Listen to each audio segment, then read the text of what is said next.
নিরপেক্ষ কমিশন গঠন, কমিশনের কার্যপরিধির বিতর্কিত ধারা বাতিল, যে সকল বিডিআর সদস্য বিনা দোষে শাস্তি পেয়েছেন তাদের শাস্তি মওকুফ এবং রাষ্ট্রীয়ভাবে পুনর্বাসনের দাবিতে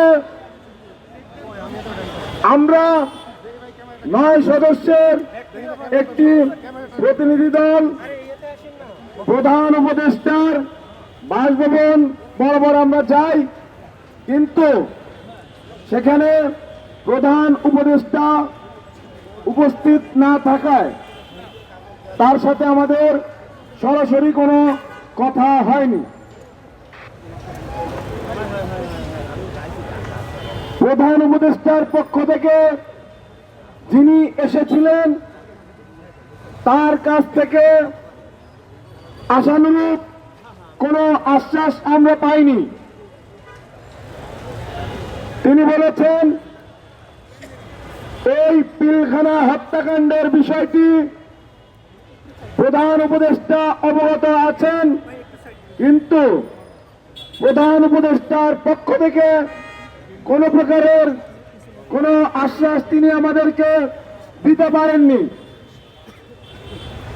ইতিপূর্বে আমরা দেখেছি আইন উপদেষ্টা এবং স্বরাষ্ট্র উপদেষ্টা দুইজন এই কমিশন গঠন নিয়ে 2 রকমের বক্তব্য দিচ্ছেন। আমরা বলতে চাই সরকারের ভেতরে যদি পিলখানা হত্যাকাণ্ড এবং এর ফলে যে বেইনসাফি জুলুম বিডিআর সদস্যদের এবং তাদের পরিবারের সাথে হয়েছে,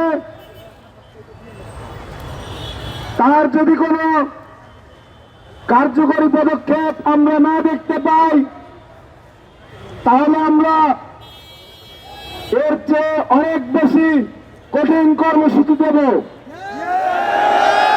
এবং সেটি হয়তো কালকে। আজকে আপনারা শান্তিপূর্ণভাবে এইখানে অবস্থান নিয়েছেন, জনদুর্ভোগ বিবেচনা করে আমি আপনাদের অনুরোধ করব কেন্দ্রীয় শহীদ মিনারে অবস্থান নেওয়ার জন্য। কিন্তু কালকে আপনারা জানেন কোর্টে শুনানি আছে,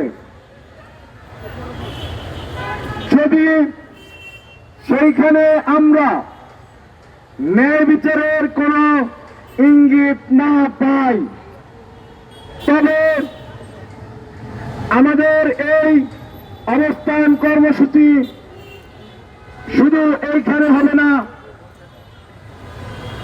আমরা শাহবাগ ব্লকেট করব। ততক্ষণ পর্যন্ত বিডিআর ক্ষতিগ্রস্ত বিডিআর পরিবারের যে সকল সদস্য আছেন তাদেরকে আমি অনুরোধ করব দয়া করে কেন্দ্রীয় শহীদ মিনারে গিয়ে আপনারা অবস্থান গ্রহণ করুন, যেহেতু আমাদের সাথে মা বোনেরা আছেন। ধন্যবাদ সকলকে।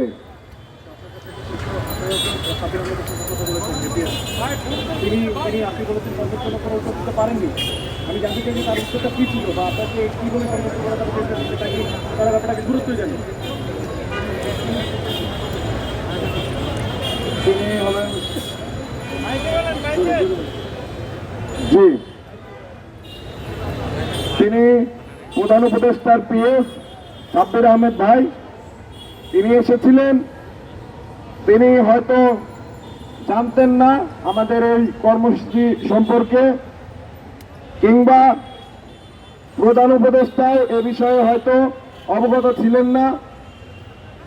আমাদের তরফ থেকে জানানো হয়েছে উনি বলেছেন উনি অবশ্যই আমাদের বার্তা প্রধান উপদেষ্টাকে পৌঁছে দেবেন, কিন্তু আমরা চেয়েছিলাম ওনার কাছে শুনতে যে আর যেন শুনানি পেছানো না হয়, কারণ এর মধ্যে অনেকবার শুনানি পেছানো হয়েছে 5 আগস্ট পরবর্তী সময়।